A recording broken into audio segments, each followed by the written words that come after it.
Hey! Úristen, mi az? Én ezt nem csinálom tovább! Takarodj a házamból!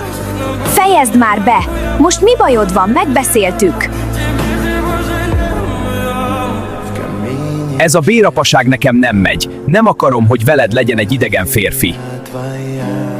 Szevasz! Tegnap a gyerekkel voltunk focizni, nagyon nagy tehetség a srác. Fejezd be! Nem érdekel!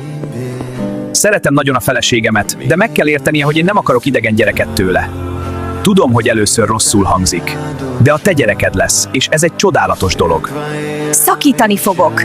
Én ezt nem bírom, hogy nem képes megérteni engem. Ne kapkodd el, nem lehet saját gyereke, ez neki biztosan nagyon nagy dolog. Ugye tudod, hogy valamit ki kell találnunk? Tudom. Szevasz! Tegnap a gyerekkel voltunk focizni, nagyon nagy tehetség a srác.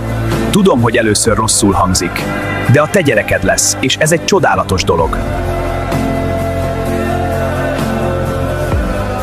Gondolkodtam, most legyünk túl rajta, én is szeretném, de én nem leszek ott. Szeretlek, és minden percét élveztem a terhességnek. Én is szeretlek.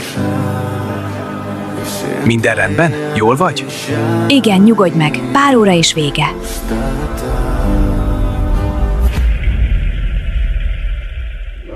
Nem várt dolgok történtek.